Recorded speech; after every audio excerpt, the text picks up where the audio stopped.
Hey, I'll just go and do a little quick video about one of the most recent pistols that I got, and I believe it's probably the best purchase out there as far as centerfire pistols go right now, and I would highly recommend everybody getting one. A couple reasons why. Ammo is cheap, about $100 for a 10 of 1,260 rounds, not much more than 22 long rifle and or reloading depending on what ammo you buy and what calibers. And on top of that, it's powerful. It's 86 grain, 30 caliber bullet. Will easily go through a native bulletproof helmet, or shrapnel, whatever you want to call it, whatever that helmet is. Top of that, it's durable. It's a proven design. 1933 is when it was originally designed. Stolen a lot of stuff from the John Moses Browning, and on top of that, they simplified it. And of course, the only thing I'm talking about is the Tokarev pistol. This particular one is a Yugo M57, which I prefer over the other models simply because the grip is longer, which adds better controllability of the pistol. It has a 1911 style thumb safety. It has a little bit of milling work on the top, which helps reduce the glare from the slide when you're shooting outside. The front sight, the rear of it is serrated, again for the glare purposes. The gun is dirt accurate. I love these designs. It is single action only, so those of you who are afraid of cocked and locked, just walk away right now. And the only modification this gun has had is the grip tape added front and back. That's it. And eventually I may get wraparounds with grips to give it a grip angle similar to a 1911. Anywho's, the other reason why I like this, it's actually internal. Well, two of them, three actually. One is obvious. The magazine release is larger than most, and it's kind of obvious. And it's not so big that you'll accidentally hit it, but it's not so small you'll miss it. So that's reason number one. I'm not even going to include the safety, that's just obvious. Reason number two, if you're looking at it, you probably just don't know what it is. Reason number three, it is simplified, not necessarily a good thing, but definitely not a bad thing either. And in 1911 you have pins, a disconnector, a sear, a hammer, a trigger that pushes on all of it, and a sear spring, 3-leaf. And the Tokarev you have this. Everything's contained inside this unit right here. And on top of that, your feed lips are actually right here, and your ejector is right there. Now what this means is that the feed lips on the magazine actually do nothing except for holding the cartridge inside of the magazine. They do not control the feeding. When you combine it with a bottleneck cartridge, the gun that is designed from scratch for a bottleneck cartridge, feed lips that are internal, so we're shoving a smaller projectile into a bigger hole, you get an incredibly reliable pistol. It's so reliable that I can actually take the brass off the ground that I fire empty cartridges, which they're all split necks, no big deal. It's just what happens with it. And it feeds it 100% reliable, both full and empty, full cartridges and empty casings.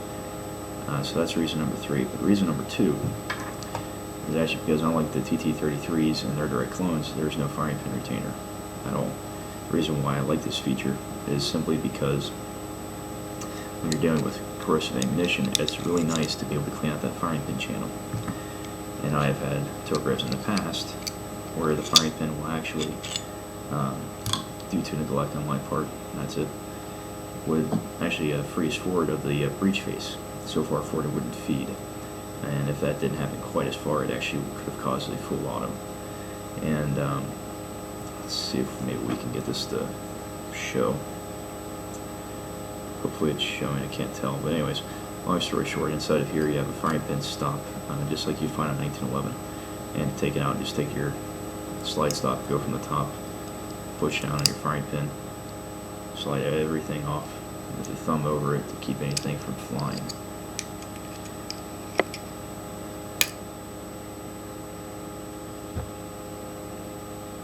Remove your firing pin stop, preferably don't drop it on the ground.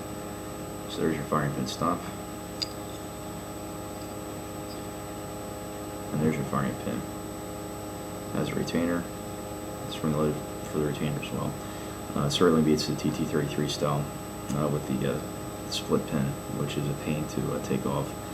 or is it's probably rusted solid as soon as you get it, and then you have to beat it out or drill it out and replace it with a gold pin. Which, if you want to beat on your slide every time to simply clean out your firing pin channel and lubricate it so it doesn't rust up, go ahead, but I think this is much easier. So, anywho's, that is the Tokarev Yugo M57 model. Highly recommend it.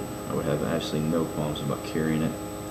Yes, people are going to worry about over penetration, but let's be honest, who cares? If you live, you live, and then focus on it. The gun is accurate, it's reliable, very, very mild recoil, and very cheap ammunition, so you can actually practice. The grip angle is very close to 90 degrees, so it does make a good trainer in the fact that it doesn't feel like anything else you probably have, which focuses you to focus on your principles of firing shots, which will make you better with your real guns, or you can use this as your real gun. A word to take is I used to actually just oil these with gun oil, just like every other gun I've ever had. But just also keep in mind, this is a World War II. Actually, technically World War I. Saw service through World War II in Vietnam and probably Korea as well. And no, I never saw it actually in Korea. Anyways, this is actually meant for axle grease. And after I got rid of all the oil and I just lubed it with axle grease, the gun was much, much smoother. It's like running an M1 Garand with oil versus grease. You know the difference immediately as soon as you start moving things. So that is the quick rundown of the Yugo M57. We'll post up another video in just a moment showing how to get the firing pin back in, since a lot of people have problems with that, and completing how to put together the slide, since we have lovely time limits now. So part 2 is coming up. Okay, part 2, how to actually get the firing pin back into the slide, which up front doesn't sound like all that big of a task. However, you have to realize that a lot of people are used to 1911s, where the firing pin is actually at the very rear of the slide, which you can see this one isn't. It's pretty well shrouded. That's where the firing pin stop is, right there, right underneath the rear sight. So you can't really get to it very easily, and people complain about how hard it is to get this guy back in here. And it's not all that bad, actually. So we take the slide, nothing in it, just strip slide. Drop your firing pin, that spring, your retainer, and the spring. Not sure of the technical names, but that's what we're going to call them. And simply drop into the channel. Obviously, way, way too tall. Now what you want to do is on your firing pin stop, you'll notice there's a tooth on the bottom side, and there's a milled groove inside the slide that engages that. So you cannot put this in any way but the correct way. So what you do is take the rounded surface, put that towards the rear sight, and make sure the notch faces the breech. Set that directly onto the end of the firing pin. Now you're not going to set it like this. That is incorrect. You want to set it like this. So if this is the firing pin, with your finger, you place this here.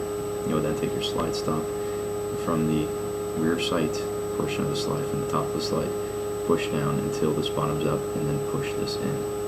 It is not that difficult once you know that little trick, which took me forever to figure out. But anyways, here goes nothing.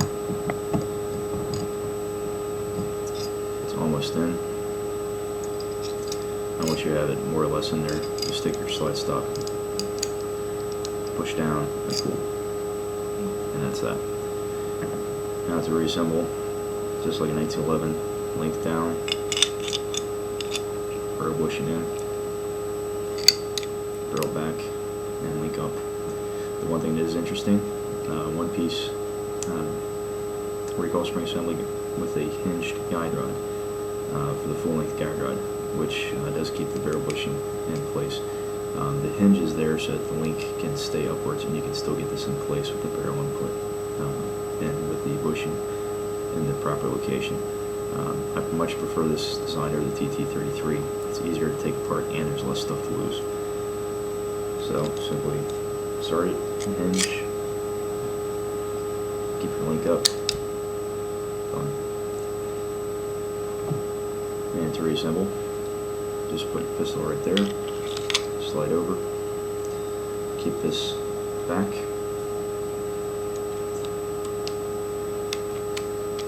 insert, and then simply push this portion back forward over slide stop, and that's it. And so that's the Yugo M57. Enjoy.